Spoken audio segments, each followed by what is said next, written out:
The hospital had become a prison no one dared question. For 3 straight days, the most feared Mafia boss in the city refused to leave the intensive care unit. His bodyguards stood outside with loaded weapons. Doctors whispered. Nurses avoided eye contact. No one knew why the ruthless man who ruled the underworld wouldn't move an inch from that hallway. Then a blind nurse, who had never seen his face, calmly walked toward him.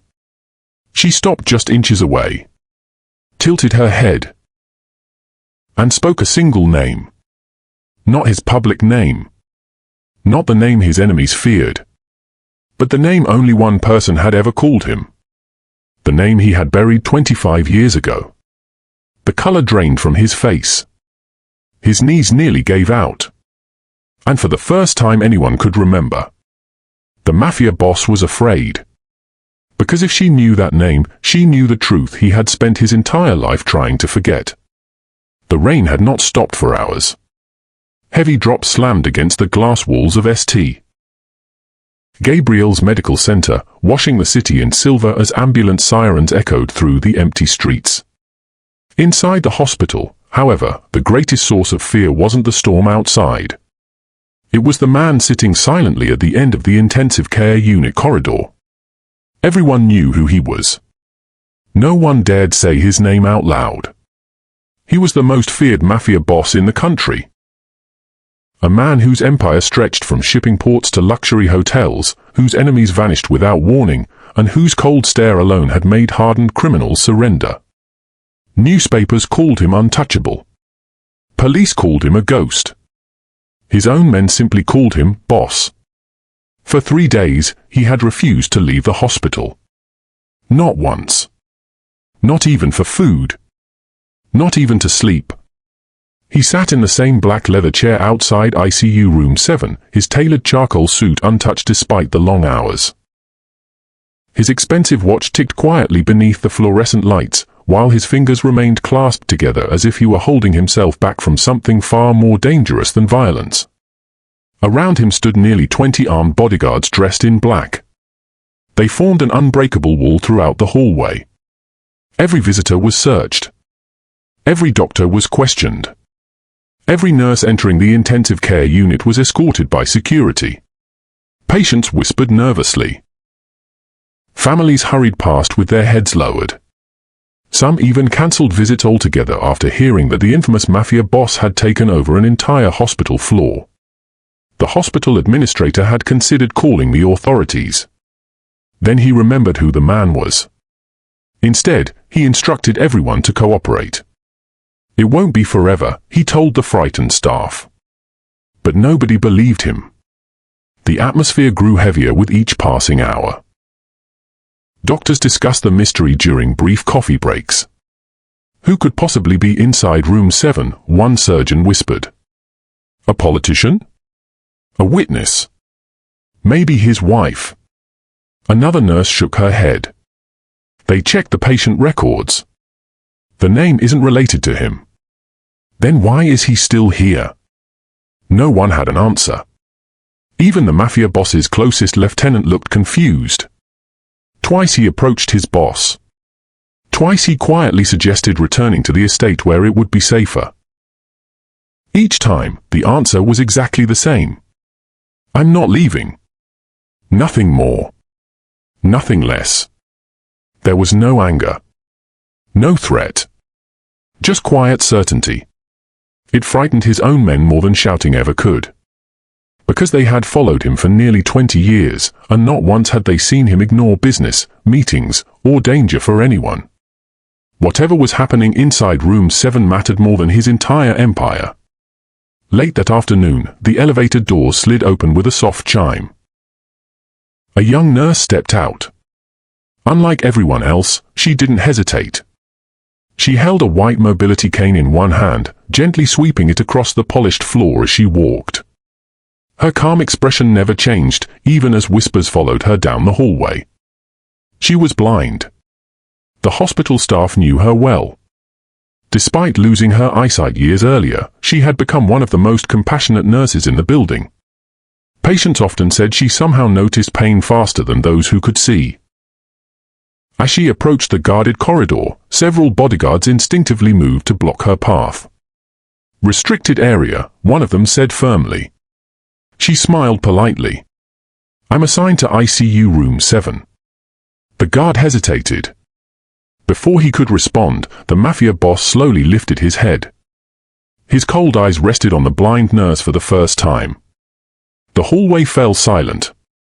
She continued walking until she stood only a few feet away from him. Without seeing his face. Without asking who he was. She tilted her head slightly, as though recognizing a voice buried somewhere deep in her memory. Then, in a soft, gentle whisper, she spoke one single name. Matteo. The Mafia boss's breathing stopped. No one had called him that in 25 years. The hallway froze. Not a single bodyguard moved. Not a doctor. Not even the machines humming behind the ICU doors seemed loud enough to break the silence that followed. The Mafia boss stared at the blind nurse as though the world had suddenly shifted beneath his feet. His face, usually carved from stone, betrayed something no one there had ever witnessed. Shock. Pure, unmistakable shock. His right hand, the same hand that had signed multi-million-dollar deals and ordered ruthless operations without hesitation, trembled ever so slightly. His lieutenant noticed it immediately. "Boss?" he asked cautiously. There was no reply. The Mafia boss slowly rose from the leather chair. Standing well over 6 feet tall, his imposing presence normally made people instinctively step back. But the blind nurse didn't move. She couldn't see the expensive suit, the scar running along his jaw, or the countless men surrounding him with concealed weapons. To her, he was simply another person standing in the hallway. "How?" he finally asked, his voice barely above a whisper. "How do you know that name?" The nurse looked puzzled. "I'm sorry," she replied softly. "Did I say something wrong? You called me Matteo." She nodded. "Yes. No one knows that name." She lowered her head, trying to recall. "I didn't even realize I said it out loud." The hallway remained silent. The nurse rested both hands on the handle of her white cane. "When I heard your breathing," she said slowly, something about it felt familiar. "Then that name came into my mind." The Mafia boss frowned. "My breathing?" She smiled apologetically. "When you lose your sight, you begin noticing other things. People's footsteps. Their voices. Even the rhythm of their breathing." One of the doctors quietly whispered to another. "That's true. She's done that before." The nurse continued. "I don't know why.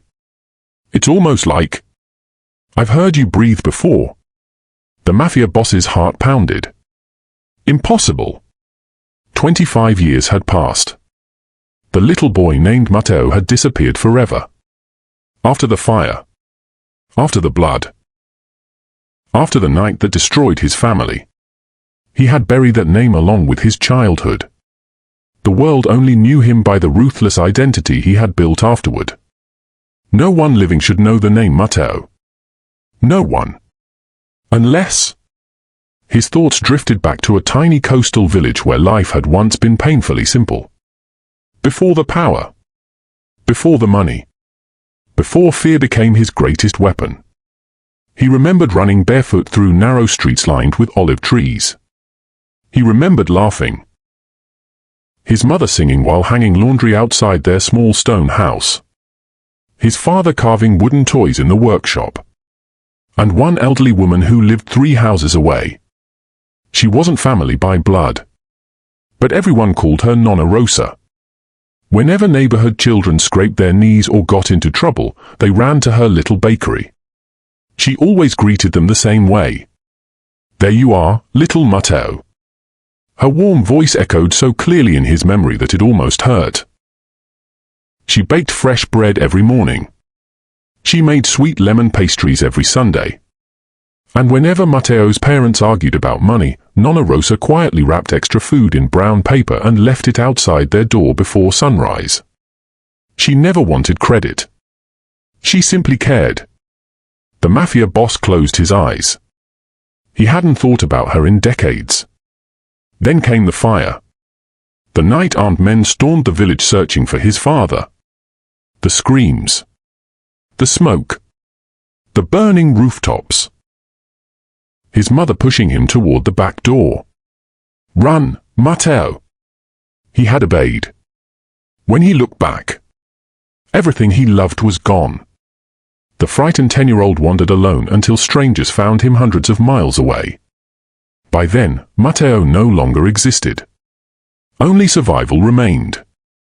The years hardened him. Crime offered protection. Power replaced family.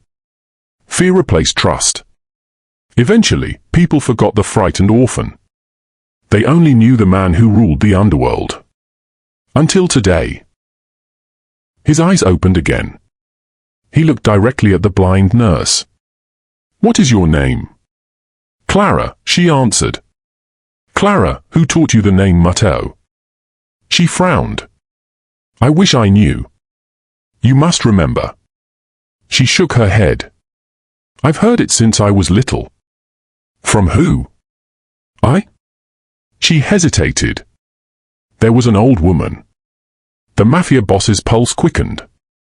"I was abandoned as a baby," Clara continued quietly. "The woman who raised me never claimed to be my grandmother. She simply said God placed me in her arms for a reason." "What was her name?" Clara smiled. Everyone called her Nonna Rosa. The color drained from the Mafia boss's face. His knees nearly gave way. Around him, his bodyguards exchanged confused glances. None of them understood why the fearless man they had followed for 2 decades suddenly looked as though he had seen a ghost. But inside his mind, one impossible thought refused to disappear. Nonna Rosa had died 25 years ago. So how could she have raised the blind nurse standing before him? And more importantly, what else had she kept hidden all these years? The words echoed in the Mafia boss's mind like distant church bells. Everyone called her Nonna Rosa. It couldn't be true. For 25 years, he had carried the memory of the elderly baker as one carries a treasured photograph, fragile, untouched, and forever frozen in time. In his heart, she had died the same night the village burned. There had never been another version of that story. Yet the young nurse standing before him spoke of her as if she had lived long enough to raise a child. He took a slow step closer. "How old were you when she found you?" Clara tilted her head, thinking carefully. "I don't know exactly. She always said I was only a few months old." "And she never told you where you came from?" "No." "Nothing?" She smiled sadly. "Whenever I asked, she'd hold my hands and say, 'Your story will find you when the time is right.'" Those words hit him harder than a bullet. That was exactly how Nonna Rosa used to speak. She never answered difficult questions directly. She believed every truth had its own season. The Mafia boss turned away, pressing a hand against the cold hospital window. Rain streamed down the glass, blurring the city lights into streaks of silver. Could she have survived? Had everyone simply assumed she died? His thoughts were interrupted when Clara spoke again. "There was one thing she gave me." He turned immediately. "What was it?" "A small wooden music box." She reached into the pocket of her nurse's uniform and carefully pulled out a worn object wrapped in a clean handkerchief. "I carry it everywhere." She held it out. One of the bodyguards instinctively stepped forward to inspect it, but the Mafia boss raised his hand. "Don't." He accepted the little box himself. Time seemed to stop. The polished wood was faded from years of use. Tiny scratches covered its surface, and one corner had been repaired with careful glue. It wasn't valuable by ordinary standards. But to him, it was priceless. His fingers traced the carved flower on the lid.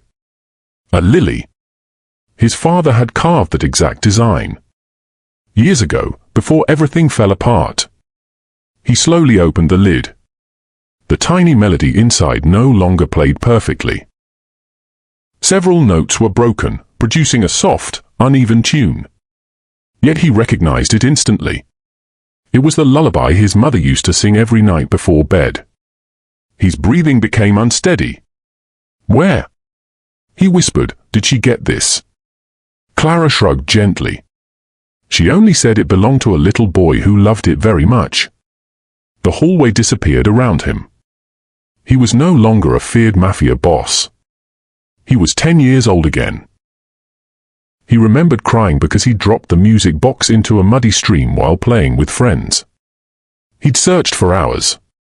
Nonna Rosa had found it first. She cleaned it, repaired the broken hinge, and promised to return it the next morning. But the fire happened that night.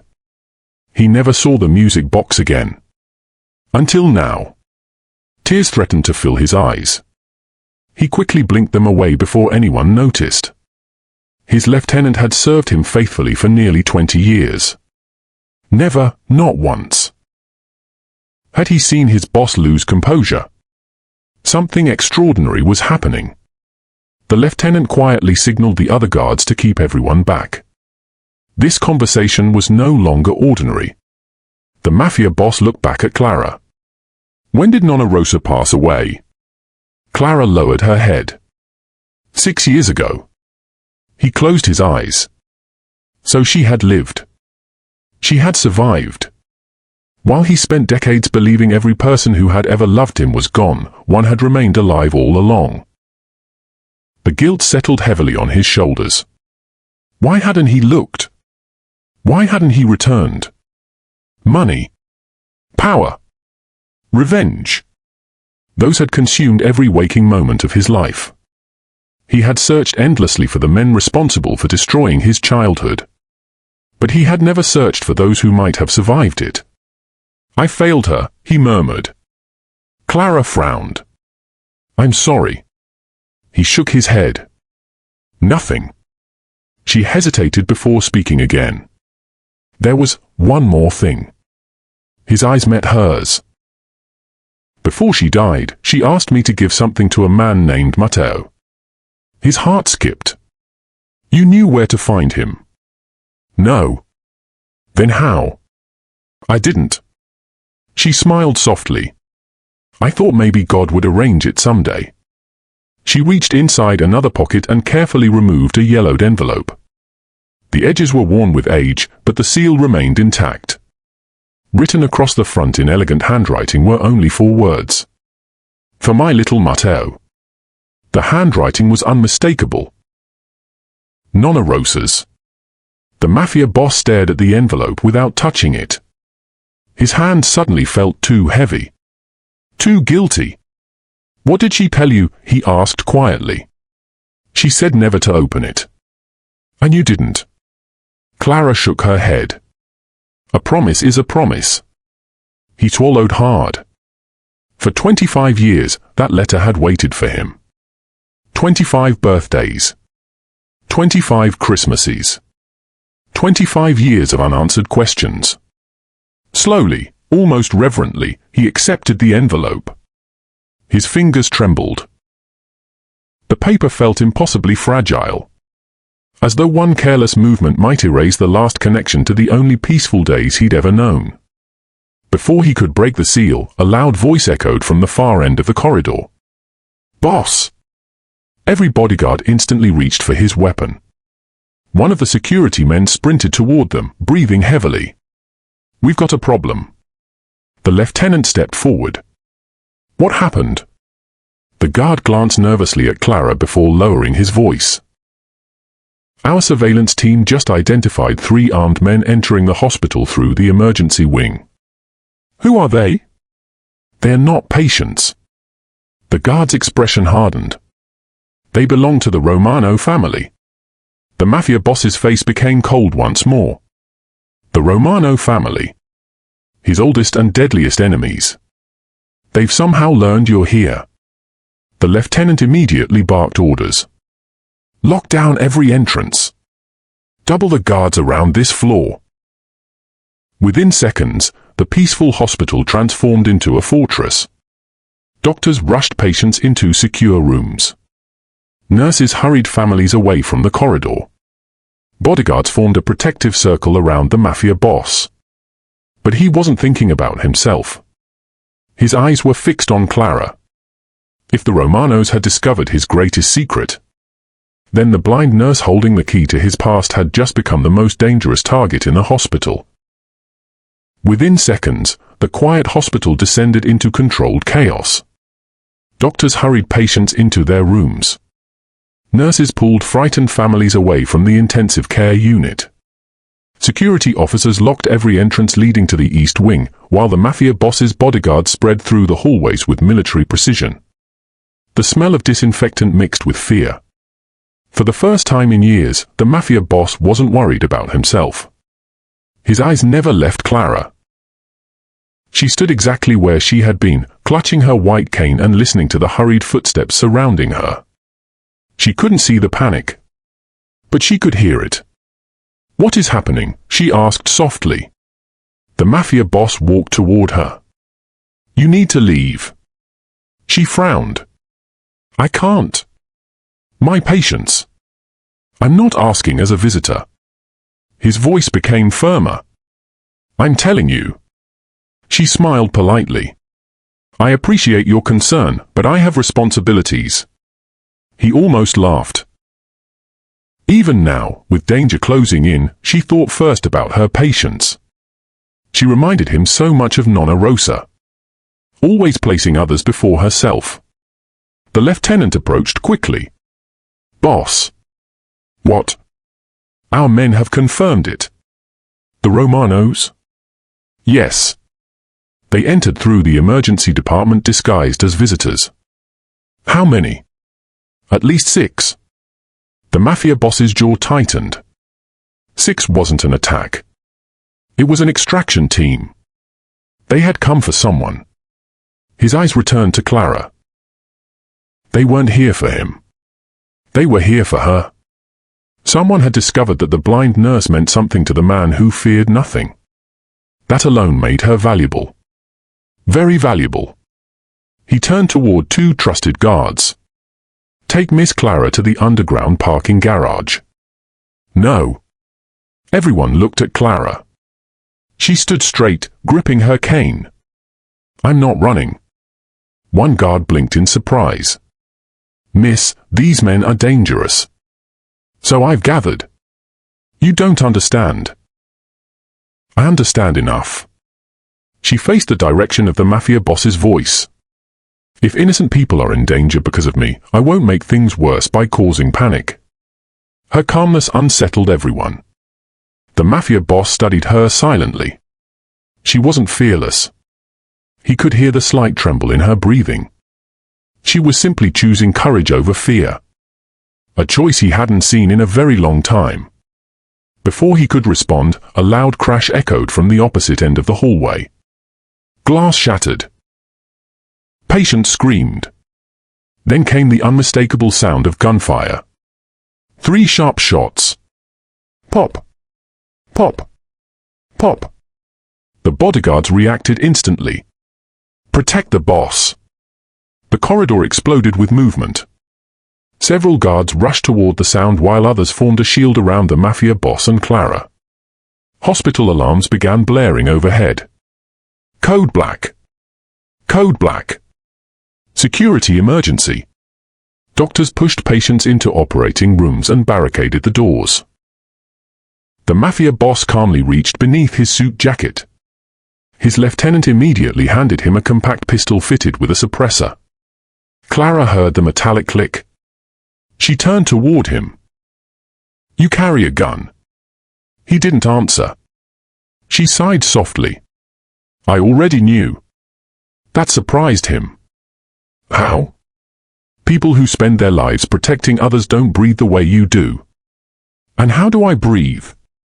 She smiled sadly. Like someone who spent years expecting an attack.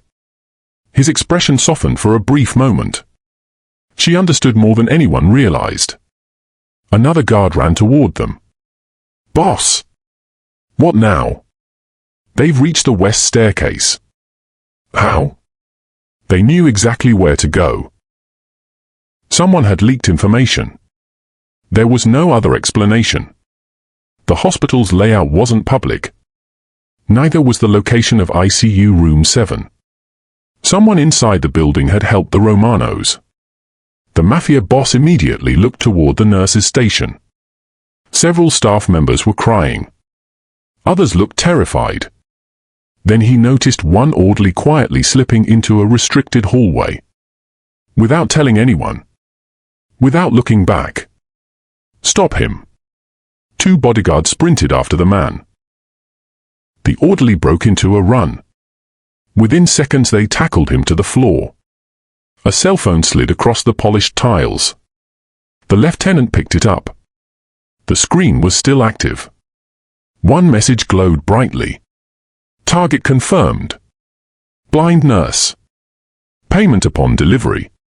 The lieutenant handed the phone to the Mafia boss. His face darkened. "They're paying for her?" Clara stood frozen. "For me?" The Mafia boss folded the phone and slipped it into his pocket. "Not because of who you are." She swallowed. "Then why?" "Because of who you remind me of." Before she could ask another question, a deep explosion shook the entire floor.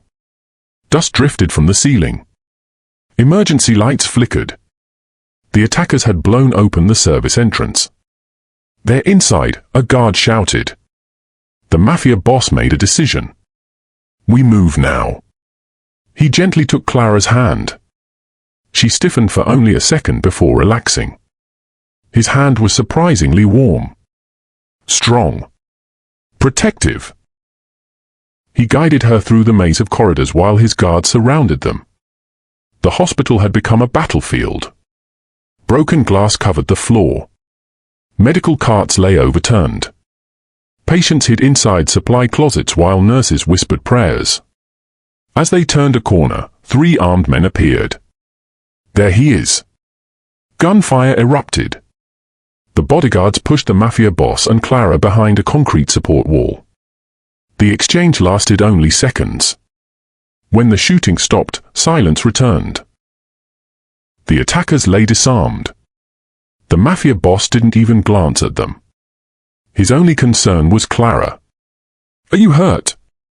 She slowly shook her head. "No." He exhaled in relief. The gesture didn't go unnoticed. His lieutenant watched quietly. He had seen the boss lose warehouses worth millions without blinking. Yet this young nurse had nearly brought him to his knees. As they continued toward the underground parking garage, Clara suddenly stopped walking. The Mafia boss frowned. "What is it?" She tilted her head. "Someone is crying." The guards listened. They heard nothing. "I don't hear anything," one of them said. "I do." She turned toward a nearby storage room. "A child." The Mafia boss remained silent. Then, very faintly, a sob. His guards had completely missed it. Clara hadn't. She pulled her hand free and hurried toward the sound, tapping carefully with her cane. The Mafia boss followed. Inside the storage room, hidden beneath a blanket, was a little boy no older than 7. He was shaking uncontrollably. "I can't find my mommy," he cried. Clara immediately knelt beside him. "It's okay." She gently touched his shoulder. "We're going to find her." The little boy clung tightly to her uniform. The Mafia boss watched in silence. A memory flooded back. Another frightened child. Covered in ash. Standing alone after losing everything. Himself. For the first time in 25 years, he understood why fate had brought Clara into his life. She didn't just carry Nonna Rosa's memories. She carried her heart. At that exact moment, his phone vibrated. It was a secure message from his intelligence chief. "Boss, we've opened the old archives you requested. We found something about Nonna Rosa. She didn't rescue just one child after the fire. She rescued 2. The Mafia boss's blood ran cold. If that report was true, then everything he believed about his past was a lie. The message remained on the screen. She rescued too. The Mafia boss read the words again, hoping they would somehow change. They didn't. For 25 years, he had built his life upon one certainty, that everyone he loved had died in the fire that destroyed his village. Now, in a single sentence, that certainty had vanished. His intelligence chief sent another message.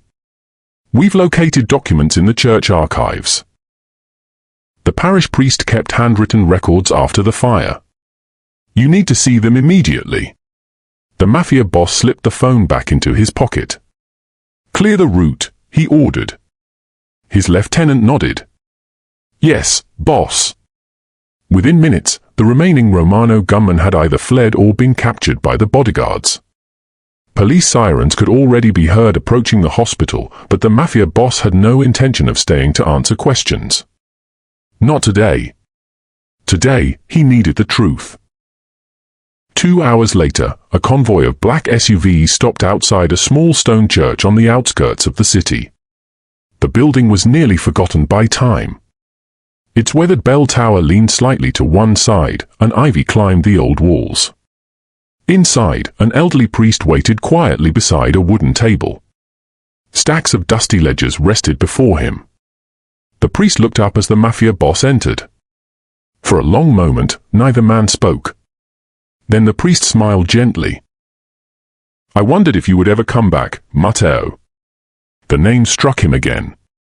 This time, instead of pain, it carried warmth. You knew me. I knew the frightened little boy who used to steal warm bread from Nonna Rosa's bakery. A faint smile crossed the Mafia boss's face. I always paid her back. The priest chuckled. No, you didn't. He reached into a drawer and produced a faded photograph. In it stood a smiling elderly woman with flour on her apron. Beside her were 2 children. One was unmistakably a young Matteo. The other was a baby wrapped in a blanket. The Mafia boss stared. The baby? The priest nodded. She arrived 3 days before the fire. His heart pounded. Clara. Yes. The priest carefully opened one of the ledgers. When armed men attacked the village, Nonna Rosa escaped through the old vineyard path. I thought she died. So did everyone else. Why didn't she tell anyone? The priest sighed. Because she was protecting 2 children. He pointed toward the records. One was you. The other was the abandoned baby she had recently taken in. The Mafia boss looked confused. But I ran. You did. The priest nodded. You became separated in the smoke. Nonna Rosa searched for you until dawn. His chest tightened.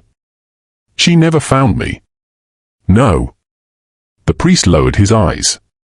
When soldiers arrived, they assumed you had perished. The room fell silent. So she left. Not willingly. The village was no longer safe. The priest closed the ledger. She devoted the rest of her life to raising the little girl. The Mafia boss slowly sat down. Everything made sense now. The music box. The letter. The forgotten name. Nonna Rosa had never stopped waiting for him.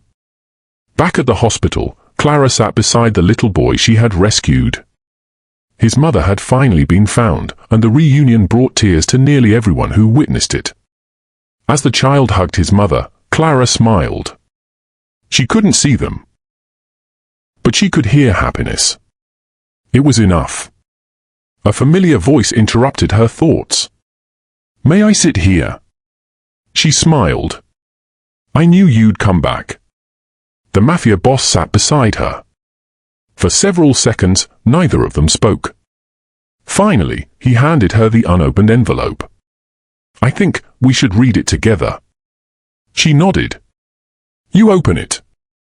With careful hands, he broke the seal that had remained untouched for 25 years. Inside was a neatly folded letter. The paper had yellowed with age, but the handwriting remained beautifully clear. He began reading aloud. My dear little Matteo.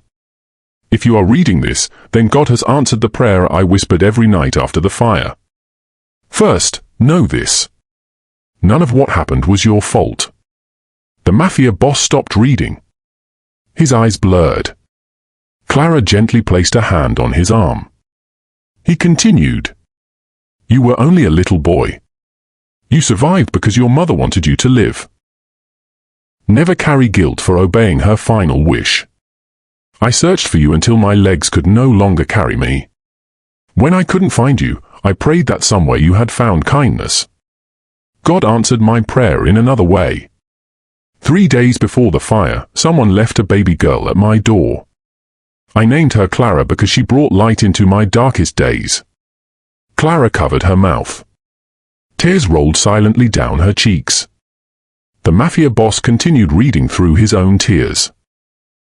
If the two of you ever meet, remember something important.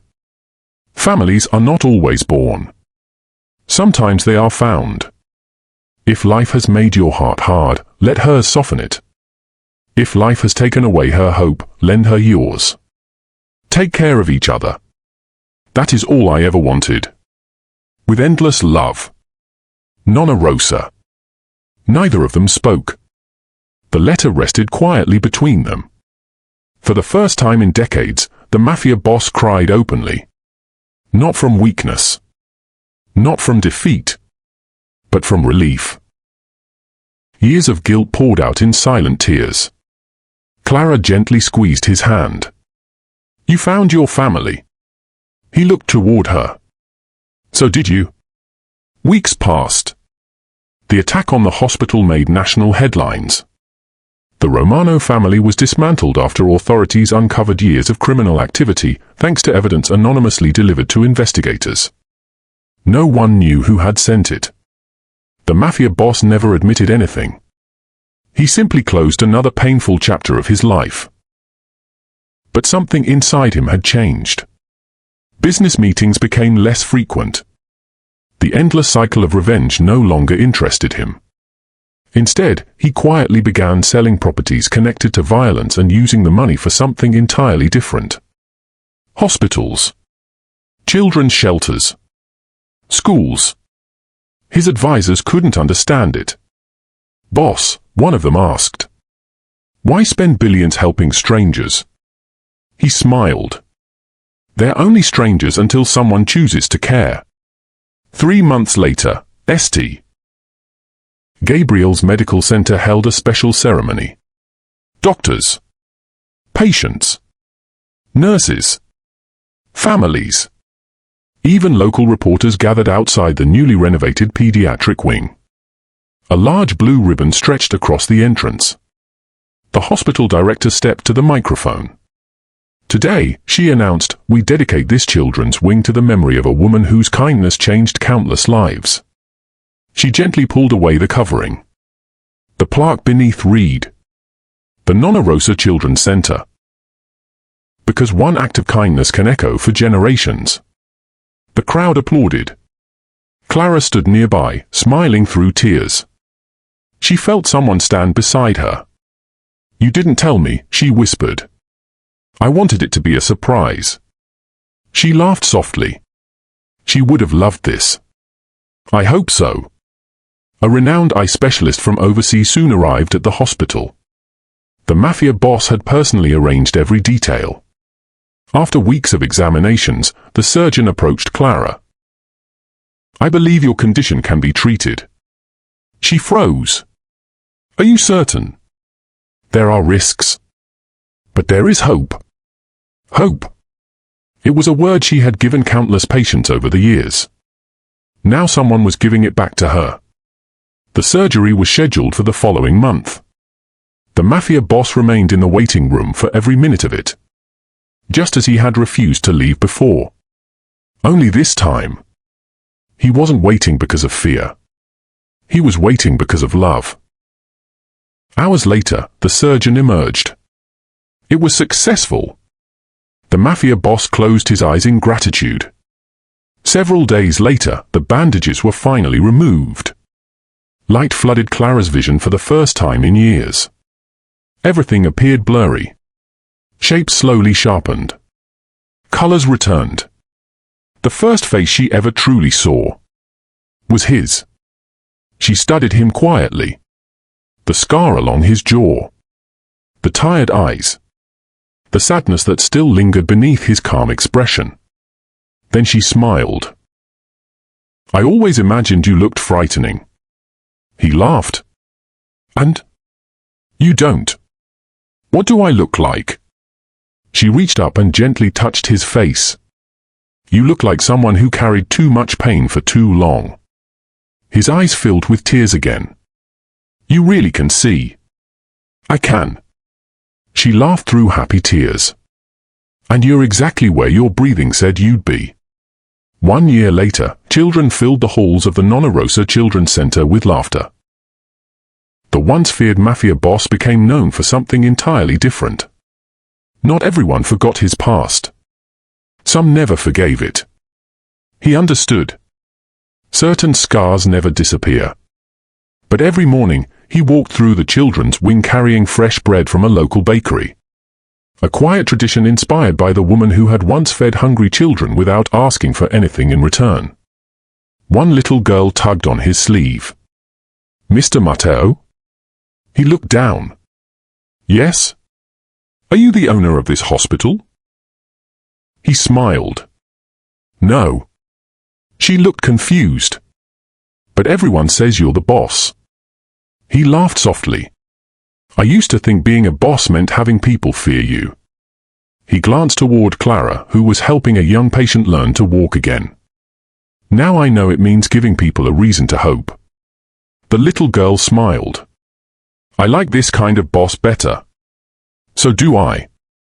As sunlight poured through the hospital windows, Mateo looked at the plaque bearing Nonna Rosa's name.